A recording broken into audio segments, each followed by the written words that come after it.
My friends, listen to me carefully today. The most dangerous prison in the world is not made of iron bars or concrete walls. It is not guarded by soldiers or locked with chains. The most dangerous prison on earth is the one in your mind. You can be free in your body but bound in your thinking. You can walk through open fields yet still live behind invisible walls. Some people have never seen a physical jail cell, but their thoughts are their warden. Their beliefs are their bars. Their habits are their handcuffs. The tragedy of life is not death. The tragedy of life is to live imprisoned by lies you never questioned. So many people die having never left the cell they built with their own thoughts. That's why today, I'm not here to give you information. I'm here to give you liberation. Because freedom does not begin when your circumstances change. Freedom begins when your mind changes. You see, the mind is the battlefield of destiny. The enemy of your future is not the person who hates you, it's the thought that limits you. The greatest war you will ever fight is not in the streets, it's in your head. Because whatever controls your mind controls your life. There are people in this room right now who are free citizens but imprisoned thinkers. They get up every morning and report for duty to a mental prison. They clock in to fear. They clock out of faith. They wake up and immediately put on their shackles. Shackles of doubt, shackles of comparison, shackles of I'm not enough. You may not realize it, but most people are living as inmates of an invisible institution called limitation. They live within the boundaries of what someone else told them was possible. They live inside walls that culture, family, or failure constructed. And the worst part, they've learned to decorate their cells, make them comfortable, so they never think of leaving. But hear me today. You cannot fulfill a divine destiny with a defeated mind. You cannot step into a promised future while chained to a painful past. You cannot walk in new purpose using old patterns of thought. Every destiny has an enemy, and that enemy is the mental limitation that tells you to stay where you are. Some of you are wondering why your life feels stuck. It's because your thoughts haven't moved. You're waiting for circumstances to open doors, but God is waiting for you to open your mind. When the mind changes, everything follows.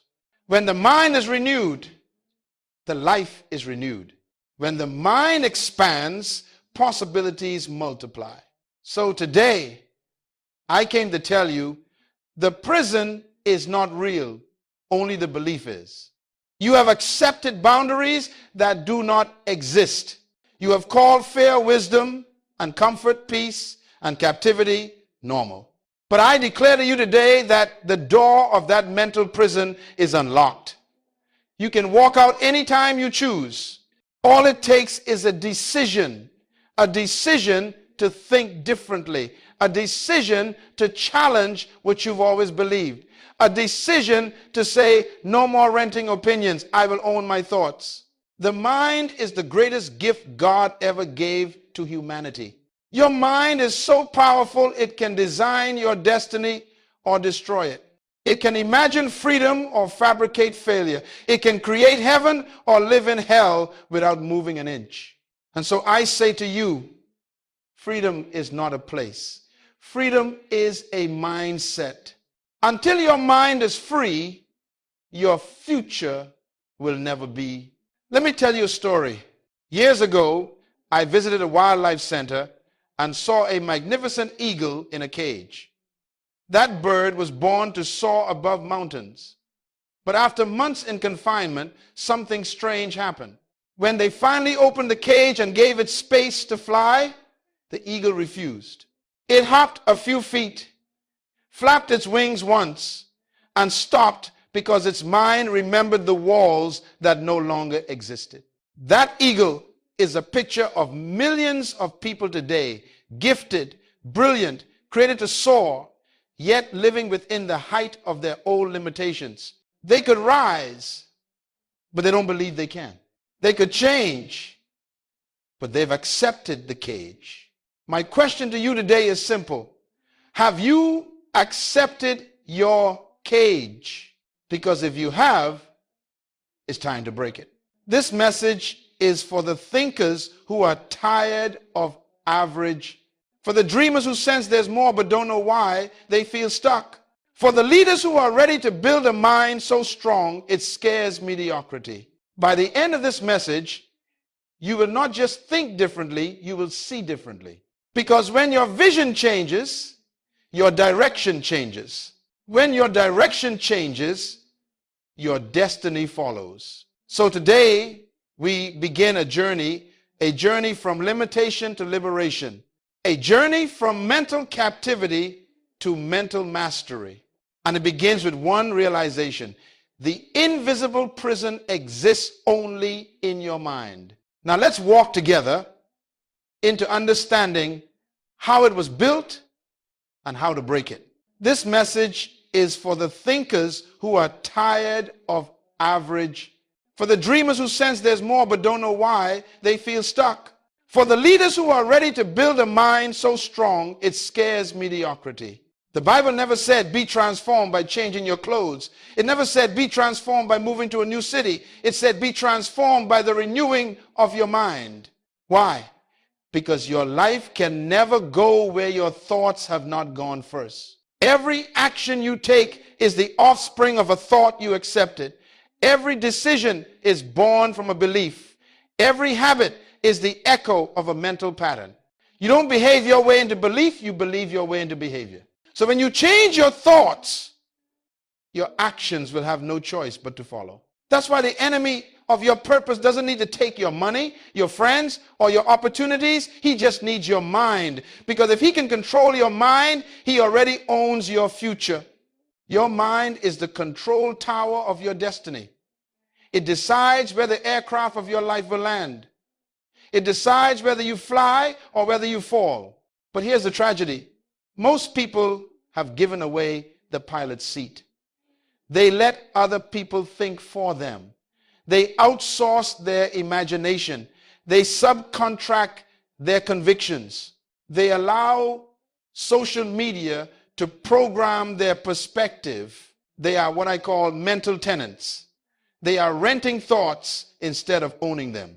You see, when you rent a house, you don't change the foundation, you just live within someone else's structure. And that's what happens when you borrow beliefs. You live within the limits of someone else's mind. But hear me today, you were not created to be a mental tenant. You were designed to be a mental architect. You were designed to construct thought patterns that align with your purpose. Your Creator gave you the blueprint, the principles of truth, the power of vision, the authority of belief, and said, build. So many people pray for miracles while ignoring the machinery of their own mind. They want God to change their situation, but God is waiting for them to change their thinking. Because the moment your thoughts shift, your reality must follow. Let me put it this way. The mind is not just a mirror, it's a manufacturer. It doesn't just reflect your world, it creates it. If you fill it with fear, it will manufacture excuses. If you fill it with faith, it will manufacture opportunities. If you fill it with anger, it will produce resentment. If you fill it with wisdom, it will produce direction.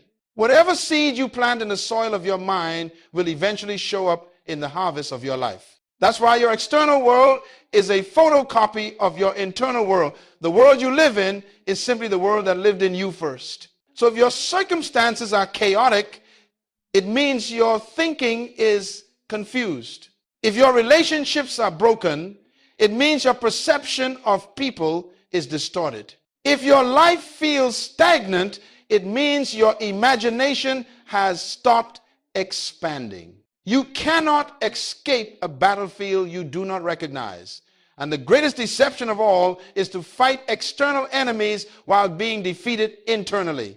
We spend years learning how to make a living, but almost no time learning how to manage our minds. Listen to me. Education is not transformation. You can have degrees and still live in defeat. You can quote scriptures and still be enslaved by fear. You can pray loudly but still think small. Transformation begins when revelation rewires your thoughts. When truth begins to replace tradition, when conviction replaces confusion, when purpose replaces passivity. That's why every great leader, every visionary, every revolutionary, from Moses to Mandela, from Jesus to innovators of today, won their first battle in the mind. Before they built nations, they built thoughts. Before they changed the world, they changed their internal world. You will never conquer your external environment until you conquer your internal environment. Because destiny doesn't begin with what you do, it begins with what you decide. So before we talk about breaking cages, before we talk about freedom or transformation, you must first understand this law. Your life is always moving in the direction of your most dominant thought. You will never conquer your external environment until you conquer your internal environment. Because destiny doesn't begin with what you do, it begins with what you decide. Freedom does not begin with force, it begins with focus. That's why the Bible says, as a man thinketh in his heart, so is he. You don't live according to your potential, you live according to your perception of it. So the battle for your destiny is not fought with weapons, it's fought with wisdom. The war is not over territory, it's over thought territory. Who owns your mind today? Is it your past, your pain, your parents, your peers, or is it the principles of truth that come from God himself? Because whoever holds your mind holds your map. If you let fear hold your mind, fear will chart your course. If you let faith hold your mind, faith will chart your future. So hear me again. Whatever controls your mind controls your movement. And if you want to move into greatness, you must repossess your mind. From this moment forward, I want you to stop renting space to negativity. Stop leasing your imagination to fear. Stop giving free access to doubt. You are the landlord of your own thoughts. Start evicting the tenants that don't pay rent and purpose. When you do that, your life will begin to change, not by accident, but by alignment. Because the mind is the key that unlocks every destiny, the engine that powers every dream, and the soil that sustains every seed of purpose. So now that you understand the battlefield, it's time to identify the weapons that hold you captive. Those invisible cages that keep you from becoming who you were created to be. Hear me, my friend. One of the most subtle prisons on earth is the cage you were born into. You did not build it, you simply grew up inside it. It is called inherited thinking. The beliefs you never questioned, the limitations you never tested, the ideas you accepted before you ever examined them. You see, from the day you entered this world, you were surrounded by voices. Some of them meant well. Parents, teachers, neighbors, culture, religion, they all whispered into your mind what they thought was true. And without realizing it, you began to live by borrowed convictions. They told you, people like us don't succeed. They told you, stay in your lane. They told you, dreams are for the rich, not for people from around here. And because you trusted the messenger, you never questioned the message. But hear this truth. Good intentions can still build bad cages. Love can protect you and still limit you. A person can want the best for you and still hand you beliefs that keep you small. You see, from the day you entered this world, you were surrounded by voices. Some of them meant well. Parents, teachers, neighbors, culture, religion, they all whispered into your mind what they thought was true. And without realizing it, you began to live by borrowed convictions. Let me tell you something. Every family, every culture, every nation passes down not only genetics, but mental templates, ways of seeing the world. Some inherit wealth, others inherit worry. Some inherit discipline, others inherit defeat. You may not control what you receive, but you do control what you retain. But hear this truth: good intentions can still build bad cages. Love can protect you and still limit you. A person can want the best for you and still hand you beliefs that keep you small. The danger of inherited thinking is that it feels comfortable. It feels right because it is familiar. You have lived with those thoughts so long that they sound like your own voice. But familiarity is not truth. A lie you repeat long enough becomes a lifestyle. The danger of inherited thinking is that it feels comfortable. It feels right because it is familiar. You have lived with those thoughts so long that they sound like your own voice. But familiarity is not truth. A lie you repeat long enough becomes a lifestyle. That question broke her cage open. Within a few years, her paintings hung in galleries around the world. Her talent didn't suddenly improve, her belief did. She stopped inheriting limitations and started owning possibility. Tradition is not evil, but when tradition replaces truth, it becomes a trap. Principle is eternal, culture is temporary. If you live by principle, you will lead culture. If you live by culture, you will be limited by it. Inherited thinking hands you patterns of poverty, fear, or timidity. It teaches you to fit in when you were designed to stand out. But hear me, you are not a continuation of your family's limitations. You are the interruption of them. You are the one sent to end the cycle. Every time you challenge an old belief, you are writing a new chapter for those who come after you. That's why the battle for your mind is not just about you, it's about your bloodline. If you stay in the cage, your children will learn its walls. But if you break out, they will inherit your freedom instead of your fear. So today, I want you to make a decision. No more living by default. No more accepting inherited limitations as truth. From this day forward, question everything that contradicts your purpose. Because the only belief worthy of you is the belief that agrees with your destiny. Write this principle down in your heart. If the source is limited, the belief will be too. When you understand that, you will stop letting people who have never flown tell you how high you can soar. The first cage is broken when you stop inheriting beliefs and start investigating truth. And now that you have seen how thinking can be inherited, let us move to a deeper prison, the one built not by others' words, but by your own wounds. Now listen to me carefully. The second cage is more dangerous than the first, because the first was given to you, but this one you built yourself. It is called trauma thinking, the beliefs you learned from pain that were never meant to stay with you. Pain is a teacher, but it was never meant to be your master. Pain has a purpose, but it was never designed to become your philosophy. Every human being experiences pain, but not every human being allows pain to rewrite their truth. The problem is that most people do not process pain.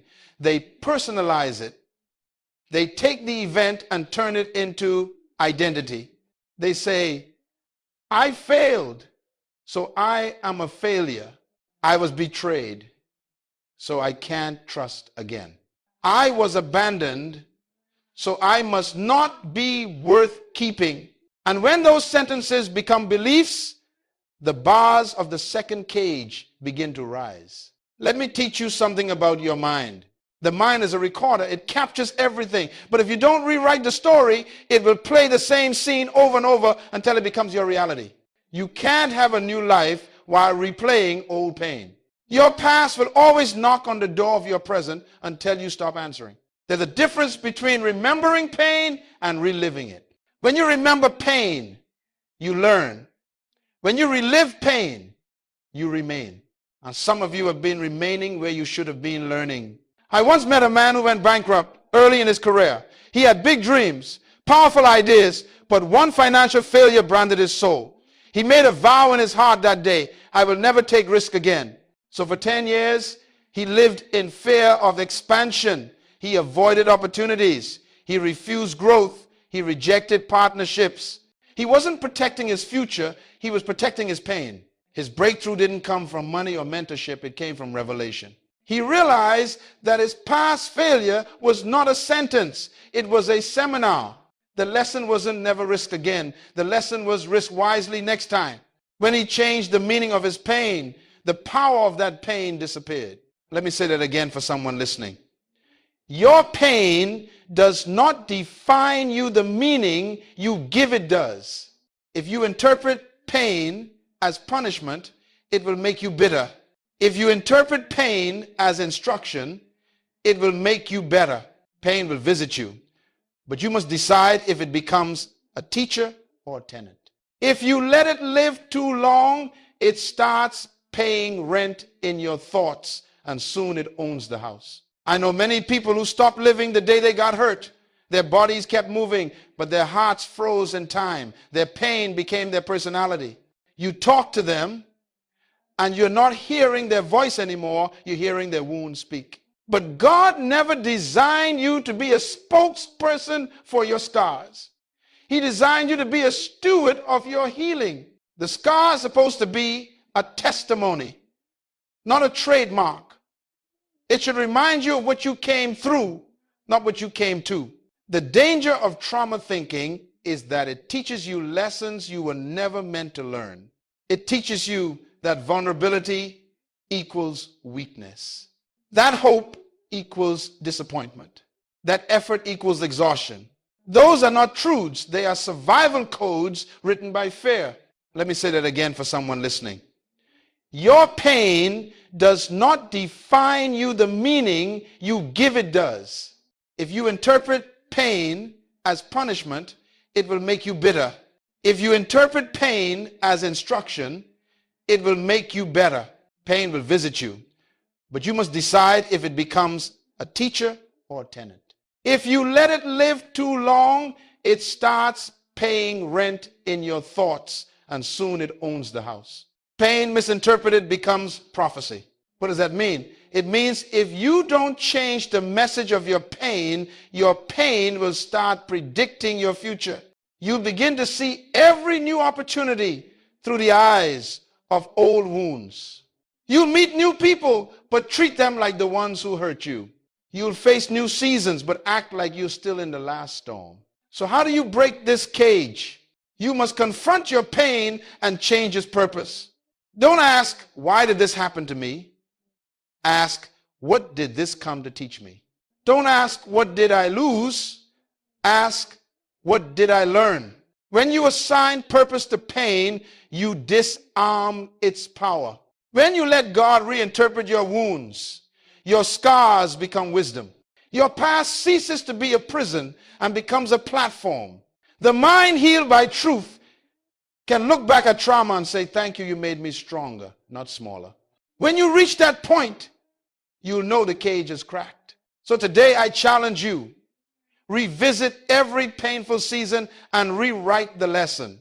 Don't carry conclusions that pain forced on you. Don't let yesterday's suffering steal tomorrow's strategy. Pain was never meant to be a home. It was meant to be a hallway. Walk through it. Don't stay in it. Because freedom isn't forgetting what happened. It's refusing to give it control over what happens next. What does that mean? It means if you don't change the message of your pain will start predicting your future. You'll begin to see every new opportunity through the eyes of old wounds. You'll meet new people, but treat them like the ones who hurt you. You'll face new seasons, but act like you're still in the last storm. Now hear me today. This next cage is subtle. It is quiet, and it is respectable. It doesn't shout. It whispers. It doesn't look like an enemy. It looks like advice. It is the voice that says, be careful. It is the counsel that says, don't dream too big. It is the friend that says, be realistic. And because it sounds reasonable, We never recognize it as what it truly is. Fear disguised as wisdom. When you assign purpose to pain, you disarm its power. When you let God reinterpret your wounds, your scars become wisdom. Your past ceases to be a prison and becomes a platform.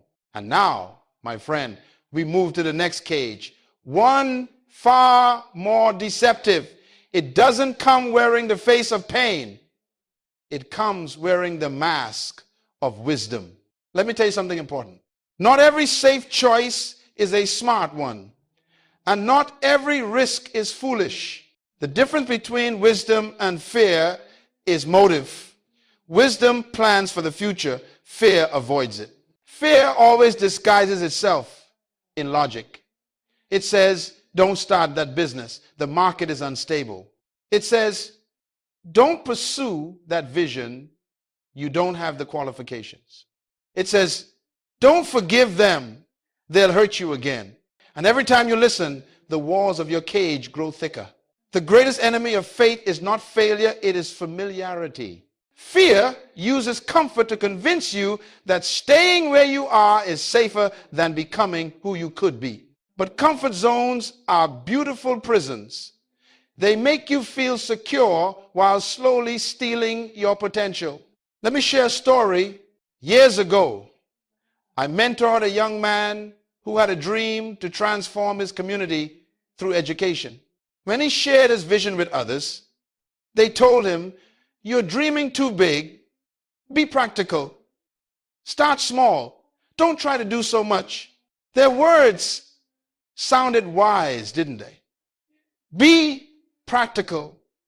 Start small. Don't overreach. But I discerned something. They weren't teaching him prudence. They were teaching him fair management. He could have listened and stayed comfortable, but he decided to build his mind instead of building excuses.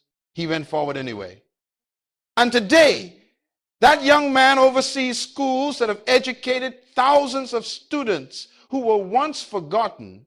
If he had accepted their wisdom, he would have missed his calling. Sometimes what people call realistic is just their version of impossible. Write this down. Let me tell you something important. Not every safe choice is a smart one, and not every risk is foolish. The difference between wisdom and fear is motive. Wisdom plans for the future. Fear avoids it. Fear says it's not the right time. Faith says, if not now, when? Fear says, what if it doesn't work? Faith says, what if it does? Fear says, protect yourself. Faith says, invest yourself. The world calls this recklessness, but heaven calls it obedience. You see, wisdom and fear may look alike, but they have different destinations. Wisdom builds confidence. Fear builds caution. Wisdom multiplies. Fear maintains. Wisdom leads to freedom. Fear leads to familiarity. The truth is, wisdom never kills risk, it redeems it. Wisdom does not say don't go, it says go with understanding. Wisdom does not say don't build, it says count the cost, then build. But fear says don't try at all. Fear will dress itself in spiritual language. It will say, I'm waiting for God. But my friend, sometimes God is waiting for you. Faith without movement is fantasy.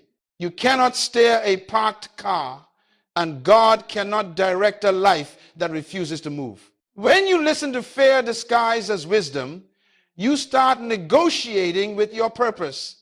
You start trimming your dreams to fit people's comfort zones. You begin to lower your expectations to protect your feelings. But the truth is, you will never discover new oceans if you insist on seeing the shore. Courage doesn't mean the absence of fear. It means deciding that purpose is greater than fear. Real wisdom never kills courage, it refines it. There's a statement I often tell leaders. Faith makes you see the invisible, believe the impossible, and attempt the incredible. But fear does the opposite. It makes you avoid the invisible, doubt the possible, and settle for the ordinary. So today, I challenge you to examine your wisdom. Is it grounded in faith or guarded by fear? Is it leading you forward or holding you hostage? Because anything that keeps you from your divine assignment, no matter how smart it sounds, is still bondage. Fear may keep you safe, but faith will make you significant. Fear may protect your comfort, but faith will produce your calling. Fear says, play not to lose. Faith says, live to win. If you will silence the voice of false wisdom, you will hear a louder voice inside you, the voice of vision, the whisper of destiny, the sound of divine potential waiting to speak. Because the cage of fear cannot hold a mind filled with faith. When you begin to act on what you believe instead of what you fear, the door of that cage swings open and destiny rushes in. Now, once fear loses its disguise, you must confront a far more deceptive enemy, the cage that wears the crown of success. Now, hear me carefully. This final cage is the most deceptive of them all because it doesn't look like bondage. It looks like blessing. It doesn't feel like a prison. It feels like promotion. It is called the success trap. You see, failure is easy to recognize. It hurts, it humbles, it reminds you that something is wrong. But success can seduce you into believing the journey is over. Success whispers, you've made it. Success says, protect what you've built. Success says, don't risk what's working. And before you realize it, your success has become your ceiling. Many people never fall because of failure. They fall because of success. Failure pushes you to grow, but success tempts you to stay. And when you stop growing, your mind starts dying. Write this principle down in your heart.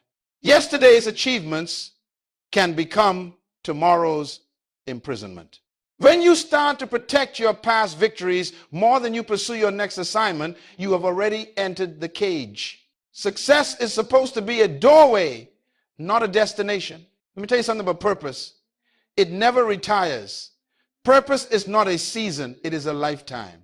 You don't arrive at purpose, you grow into it. Every level of success should lead you to a greater level of responsibility. But what happens to most people?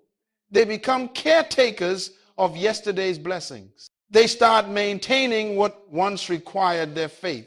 They stop exploring new mountains because they're busy polishing old trophies. They start defending their reputation instead of developing their revelation. My friend, don't let your last victory become your new prison. The day you stop learning, you start losing. The day you stop imagining, you start diminishing. The day you stop stretching, you start shrinking. Let me illustrate this with a story. There was a woman, successful attorney, respected, accomplished. She had wealth, influence, recognition, but inside, she was restless. She told me, Dr. Munroe, I feel like there's more, but I don't know what. As we talked, she confessed she loved writing stories for children, but never pursued it. She said, I can't. I'm a lawyer. This is what I'm known for. Her success had become her identity, and her identity had become her limitation. I looked at her and said, my dear, who told you that you can only be one thing? Success in law doesn't disqualify you from creativity. It qualifies you to do it with excellence. When she broke that cage of self-definition, she rediscovered her joy. Today, her children's books inspire thousands. She didn't abandon her success. She expanded it. That is what I want you to understand. Success should expand you, not enclose you. The reason some people never move into their next assignment is because they are afraid to lose the applause of the last one. But let me tell you something. Applause is addictive. An addiction to approval will keep you average. Never let the comfort of being celebrated keep you from being challenged. Let me tell you something about purpose. It never retires. Purpose is not a season, it is a lifetime. You don't arrive at purpose, you grow into it. Every level of success should lead you to a greater level of responsibility. When success becomes your idol, growth becomes your enemy. Success is a good servant, but a terrible master. It should inspire you to build further, not instruct you to stop. That's why some organizations die, not because they lack talent, but because they fell in love with yesterday's methods. That's why some leaders become irrelevant, not because they lost power, but because they stopped renewing their minds. Let me give you a principle. The mind that got you here cannot take you there. If you want to move into your next level, you must upgrade your mentality. You can't face new giants with old strategies. You can't enter new territory with old tools. You can't live tomorrow's calling with yesterday's confidence. You see, success has a way of making you cautious, but faith requires courage. If you are not willing to risk your comfort, you will never experience your capacity. Remember the story of Abraham? God said, leave your country and go to a land I will show you. That's success trap training right there. You cannot discover new blessings while clinging to familiar ones. My friend, there's a danger in comfort. Comfort is the silent killer of purpose. Comfort convinces you that preservation is more important than progression. Comfort makes you believe that peace means the absence of challenge, when true peace comes from alignment with purpose. I want you to think for a moment. What is the thing you've become too good at? What have you mastered so completely that you no longer need faith to do it? Because the absence of faith is the sign that you've stopped growing. You are not called to repeat what you've already proven. You are called to evolve into what you've not yet imagined. Do not become a prisoner of your own success. Don't let the world define you by your last victory. Every season of life has a new assignment waiting, but it requires a new mindset to reach it. The question is not, what did you achieve? The question is, what are you becoming? Because God is never finished with the mind that keeps expanding. So today, make this declaration with me. My success will serve my future, not sabotage it. I will celebrate progress, but I will not camp there. Every blessing will become a bridge to the next one. When you think like that, success becomes fuel, not furniture. And once this final cage is broken, you step into the highest level of mental freedom, where your mind no longer depends on external validation, but on internal conviction. So now, let us go there. Let us move from breaking cages to building conviction, because a free mind must now learn to stand firm. Now that we have exposed the cages that confine the human mind, let me show you how to walk out of them. Because truth without transformation is information wasted. You were not born to merely know freedom, you were born to live it. Listen carefully. Freedom is not the absence of walls. Freedom is the presence of understanding. There are people who have escaped their cages physically, but are still bound mentally because they never renewed their perception. True liberation is not geographical, it is psychological. You cannot change your life by changing location. You must change your mindset. You can move to a new city and still live in an old mentality. You can sit in a new office with the same old limitations. Because if your mind doesn't change, your environment will always repeat itself. So, how do we break free? There is a process, simple but not easy. I call it the 4 steps to mental liberation. Write them down and write them deeply, for they will become your roadmap from limitation to liberty. Step 1, recognize awareness creates exit doors. The first key to freedom is recognition. You cannot defeat what you will not define. You cannot escape a cage you pretend doesn't exist. The greatest deception of bondage is normalcy, when people begin to call dysfunction the way it is. That's why awareness is deliverance in disguise. You must ask yourself, what thought patterns do I keep repeating? What beliefs do I defend even when they no longer serve me? What habits feel safe but keep me small? Until you become conscious of your mental limits, you will unconsciously protect them. That's why Jesus often asked before healing, do you want to be made whole?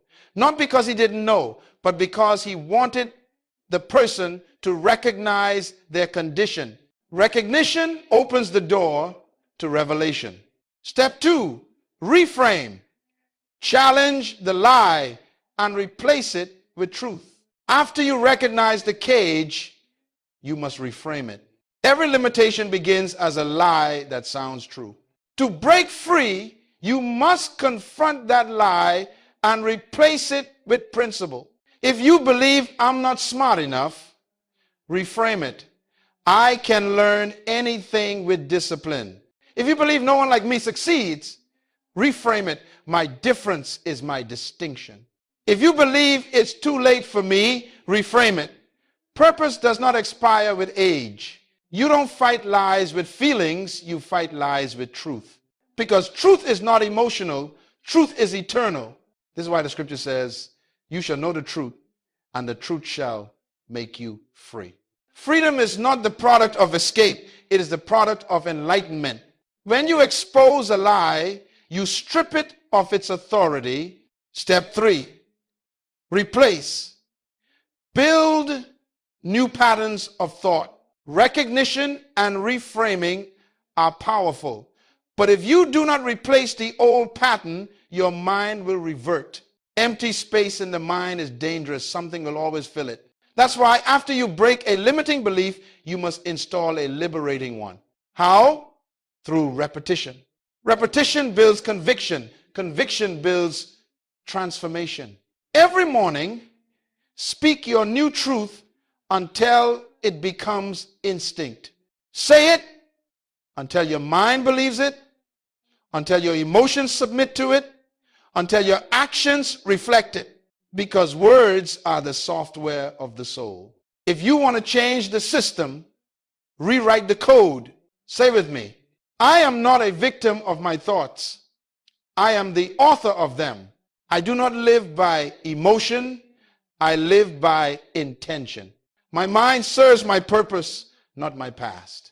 When your declarations align with your destiny, your environment will eventually align with your declarations.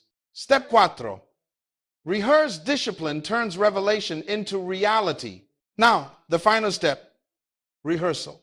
You must practice your new mindset daily until it becomes your default. Freedom is not a one-time event. It is a daily decision.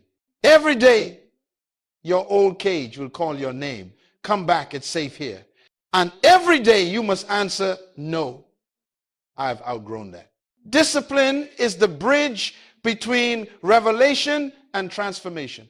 You don't need motivation. You need momentum. When you practice a truth long enough, it becomes permanent. Set time each day to reflect, not to worry, but to rewire. Ask yourself, what did I believe today that limited me? What did I practice today that liberated me? Because meditation without action is entertainment. Information without application is deception. You are not free when you understand truth. You are free when you embody it. A closing illustration, the locked door. Let me tell you a simple story. A young man once dreamed he was trapped in a dark room. He pushed the walls, shouted for help, searched for a window, nothing worked. Finally, exhausted, he leaned against the door, and to his surprise, it opened. It had never been locked at all. That's how mental cages work. They keep you trapped not because they are sealed, but because you never tried to walk through. The door of your freedom was unlocked the day you discovered truth. You are not waiting on permission. You are waiting on decision. The only key you need is awareness, belief, and consistent action. So I say to you, walk out. Walk out of fear. Walk out of doubt. Walk out of old definitions. Walk out of people's opinions. Walk out of inherited limits. Walk out of self-imposed prisons. And when you walk out, walk tall, because the cage cannot hold what has outgrown it. Once your mind has tasted freedom, it can never again be satisfied with captivity.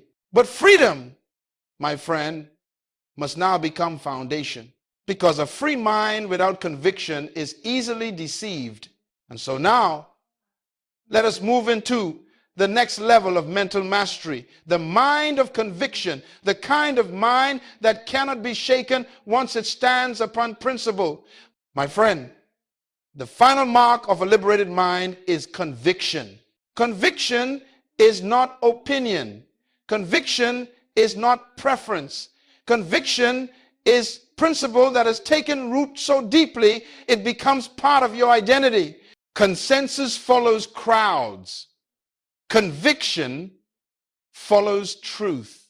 Consensus changes with popularity. Conviction stands on principle. Consensus looks around. Conviction looks within. When you live by conviction, you no longer need validation. When you live by conviction, your confidence is internal, not external. When you live by conviction, you stop asking, do they agree? And start asking, is this right? That's why people of conviction always appear strange. They stand when others sit. They speak when others are silent. They move when others wait for permission.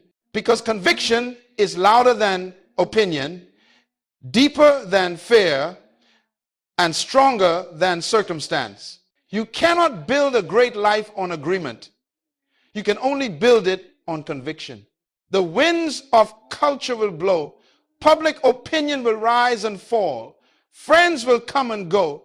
But conviction anchors you when everything else shifts. Conviction is the internal government of a free mind. A man or woman without conviction will always become a slave to consensus. They will always bend to pressure, compromise in crisis, and conform to comfort. You see, conviction is not stubbornness. Stubbornness refuses to change despite evidence. Conviction remains steadfast because of evidence. It stands not out of pride, but out of principle. Let me give you a story. I once met a young woman who started a small school under a tree in her village. She had no building, no staff, no financial support, only conviction. When people mocked her, she said, if I stop, who will teach the children?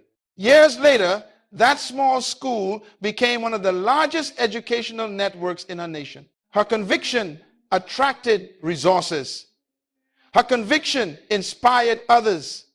Her conviction overcame obstacles that talent alone could not. Conviction will make you unstoppable where resources fail. People will follow a person with conviction long before they follow a person with credentials, because conviction has weight. You can feel it when someone speaks from principle, not preference. Conviction is born from clarity. You cannot be sure of what you have not defined.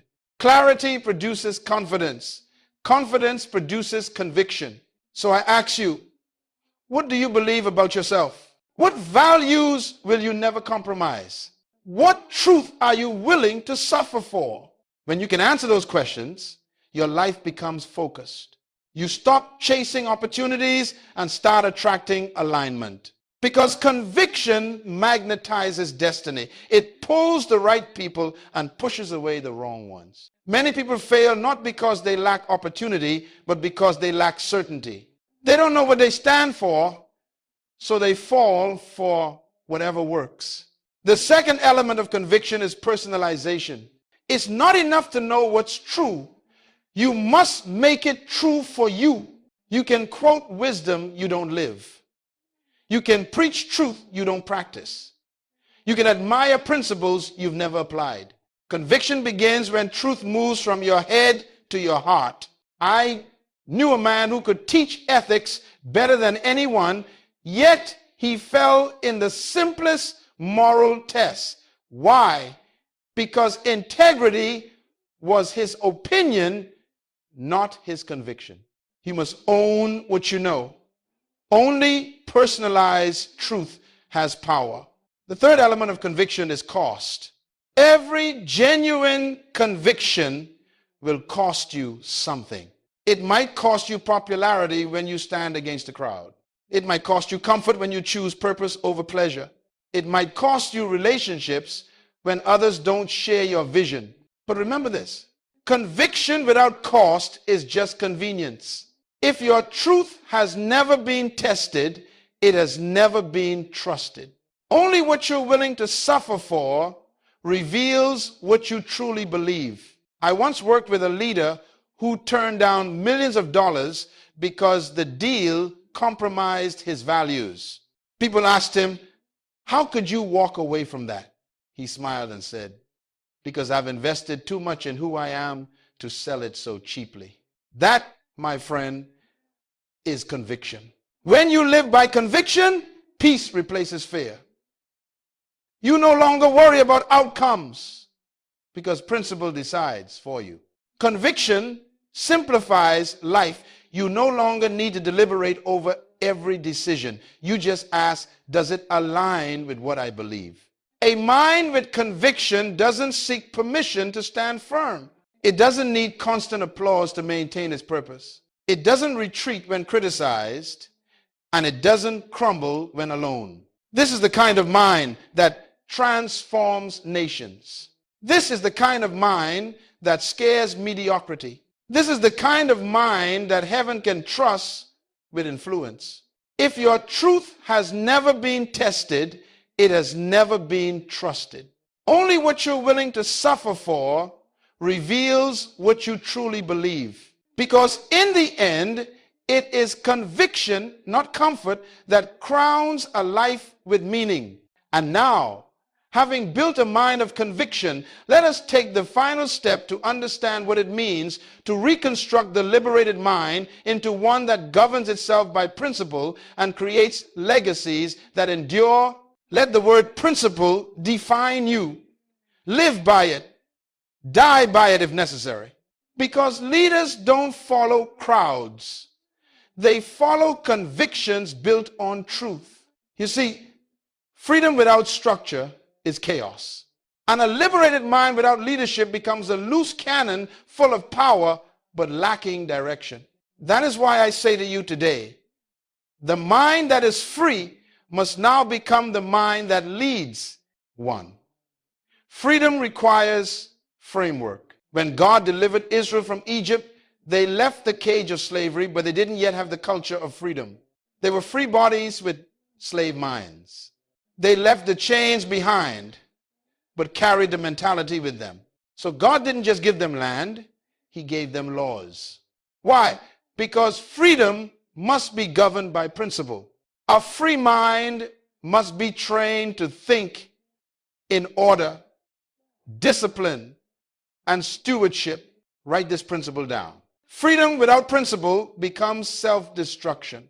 That is why many people lose what they gain, because they never built a framework to sustain it. You can break out of a prison, but if you don't build purpose afterward, you'll eventually return to captivity. 2, build your mind on principles, not opinions. Leadership begins when principle replaces preference. Opinions change with time, but principles are timeless. Principles are the foundation stones of stability. They do not bend when the winds of emotion blow. When your thinking is built on principle, you become unshakable. When your values are built on principle, compromise becomes impossible. When your decisions are built on principle, consistency becomes natural. Opinions will keep you popular. Principles will keep you powerful. Choose the latter. Let the word principle define you. Live by it. Die by it if necessary. Because leaders don't follow crowds. They follow convictions built on truth. 3. Discipline. The architecture of a strong mind. Every great building stands because it was disciplined to its design. Likewise, every great mind stands because it is disciplined to its principles. Discipline is not punishment, it is alignment. It is the consistent behavior that protects your progress. You don't become strong by thinking occasionally. You become strong by thinking consistently. The most dangerous mind is not the one that knows the most, it's the one that stays focused the longest. Remember this. Every great building stands because it was disciplined to its design. Likewise, every great mind stands because it is disciplined to its principles. Remember this. Every great building stands because it was disciplined to its design. Likewise, every great mind stands because it is disciplined to its principles. A leader's mind is not just filled, it is filtered. Reflection is what separates noise from knowledge. Remember this. Let the word principle define you. Live by it. Die by it if necessary. Because leaders don't follow crowds. They follow convictions built on truth. Remember this. Let the word principle define you. Live by it. Die by it if necessary. Because leaders don't follow crowds. They follow convictions built on truth. So guard your thoughts daily. Schedule your growth. Feed your mind intentionally. If your mind is a factory, discipline is the production schedule. Without it, even brilliant ideas rust into waste. The true evidence of a reconstructed mind is responsibility. A free mind always asks, what can I do? An unhealed mind always asks, who can I blame?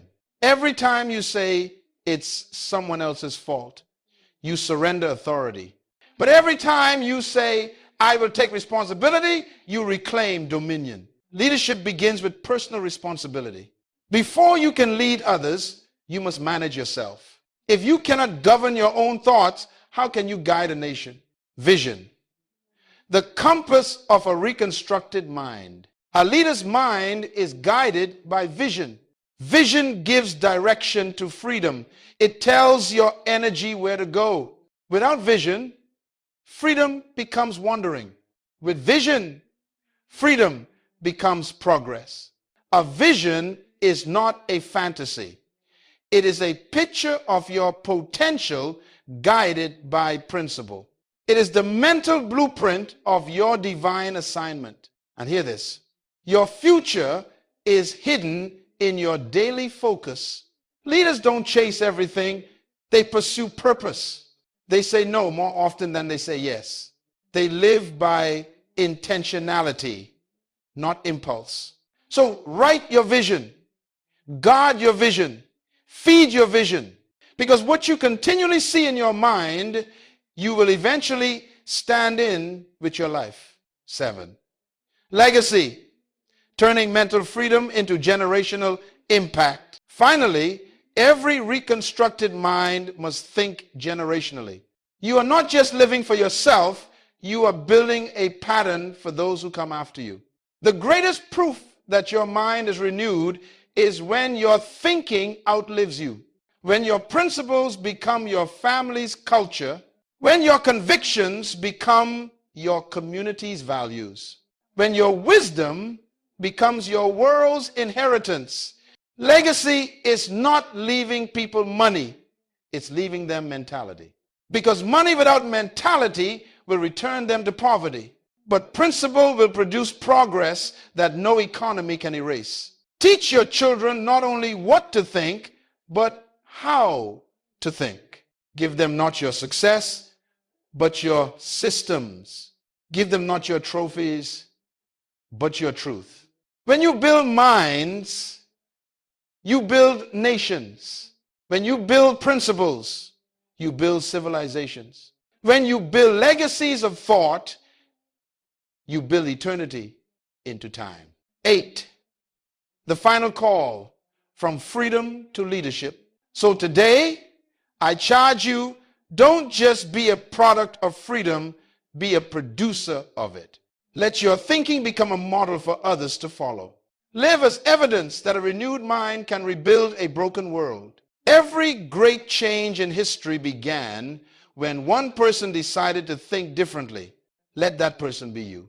From this day forward, stop living by reaction and start living by revelation. Stop living by emotions and start living by principles. Stop living by permission and start living by conviction. You have the power to reconstruct your mind into the mind of a leader. A mind that governs itself by truth. A mind that inspires others by example. A mind that refuses to be conformed but chooses to be transformed. So I declare over you today, your mind is free. Your thoughts are ordered. Your vision is clear. Your purpose is unstoppable. Now, go build the life, the legacy, and the leadership your renewed mind was designed for. Because the cage is gone, the door is open, and destiny is waiting.